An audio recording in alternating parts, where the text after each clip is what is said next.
Hello viewers, কেমন আছেন সবাই? আশা করি আল্লাহর রহমতে সবাই ভালো আছেন। আজকে আমি নতুন একটি ক্যালকুলেশনে আসছি, সেটা বুঝিয়ে দেব ইনশাল্লাহ। প্রথমে আমি লিখেছি গিভেন ফ্রন্ট রোলার স্পিড। ধরুন ড্রয়িং মেশিনে ফ্রন্ট রোলার স্পিড দেওয়া আছে 3000 RPM। দেন হচ্ছে রোলার ডায়া দেওয়া আছে 2.5, ঠিক আছে, 2.5 রোলার ডায়া দেওয়া আছে। এরপর হচ্ছে পাই ইকুয়াল 3.14, অর্থাৎ এই অঙ্কটা, এই ক্যালকুলেশনটা সাধারণত পাই ডিএন দিয়েই করতে হবে। এই জন্য আমি আগে লিখে নিলাম পায়ের মান হচ্ছে 3.14। এরপর আসি ডেলিভারি হ্যাঙ্ক। ডেলিভারি হ্যাঙ্ক আছে 0.111। এখানে চেঞ্জেবল হতে পারে, 0.104 হতে পারে, 0.104 হতে পারে, অথবা 0.120 হতে পারে, ঠিক আছে। ইফিসিয়েন্সি আমি ধরে নিলাম 0.85। ওকে, এরপর আসি draw frame production per sheet per KG. তা আমরা কিন্তু নর্মালি ড্রয়িং মেশিনে যে সূত্রটা আছে, সেই রোজ আছে, সেই রোজ অনুযায়ী, সূত্র অনুযায়ী কিন্তু আমরা ক্যালকুলেশন করে থাকি।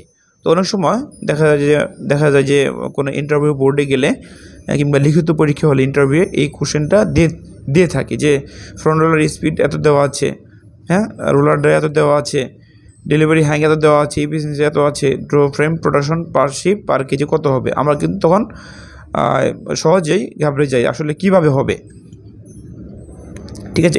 এই ক্যালকুলেশনটা আমাদের জানা অবশ্যই জরুরি।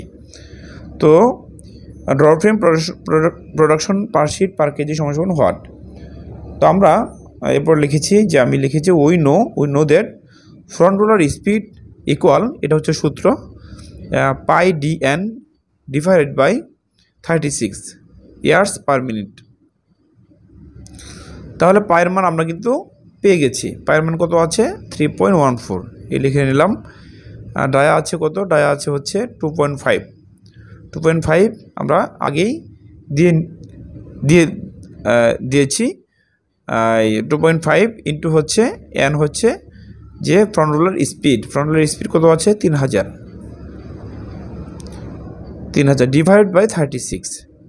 তো এই পুরোটুকুকে আমরা যদি ক্যালকুলেশন করি তাহলে আমরা পাবো 654 মিটার পার মিনিট, অর্থাৎ 654 মিটার পার মিনিটে ড্র ফ্রেম মেশিনে এত স্পিডে চলবে, ঠিক আছে। আমরা স্পিডটা বের করে নিলাম। দেখেন আরেকটা অঙ্ক, আরেকটা ঘোরা প্যাচে দিতে পারে যে মিটার পার মিনিট কত হবে, ঠিক আছে। যে সব আপনার ভ্যালু দেওয়া থাকলো, যে ফ্রন্ট রোলার স্পিড দেওয়া আছে, রোলার ড্রাই দেওয়া আছে, পায়ে দেওয়া থাকবে না, ডেলিভারি হ্যাং দেওয়া আছে, ইফিসিয়েন্সি দেওয়া আছে, draw frame production per shift দেওয়া আছে, ঠিক আছে।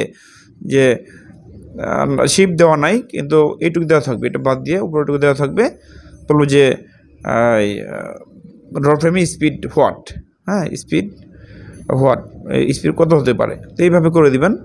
যা হোক, এরপর হচ্ছে যে আমরা নর্মালি যে ম্যাথ করে থাকি ড্রয়িং মেশিনে, যে আমরা সূত্রের মাধ্যমে যে সূত্রের মাধ্যমে যে এই প্রোডাকশন বের করি, সেইভাবেই সাধারণত করতে হবে। যেমন ধরুন speed into shift into efficiency divide by 840 into হচ্ছে কাউন্ট কিংবা হ্যাঙ্ক ইন্টু 2.2046, এইভাবে করতে হবে। যা হোক, 654 ইন্টু হচ্ছে শিফট, 8 ইন্টু 60 ইন্টু ইফিসিয়েন্সি দেওয়া আছে এখানে 0.85, ঠিক আছে, divide by 840 into delivery hank কত আছে? ডেলিভারি হ্যাং আমাদের দেওয়া আছে 0.111, তাহলে ডেলিভারি হ্যাং হচ্ছে 0.111 ইন্টু হচ্ছে 2.2046। এই পুরোটুকুকে আমরা যদি ক্যালকুলেশন করি তাহলে আমাদের 1299 কেজি আমাদের প্রোডাকশন আসবে, ঠিক আছে। তাহলে ড্র ফ্রেম আমি লিখেছিলাম draw frame production per shift per KG সমান হোয়াট। তাহলে draw frame production per shift per KG হচ্ছে 1299 কেজি। তো এটা হচ্ছে আমাদের অ্যান্সার।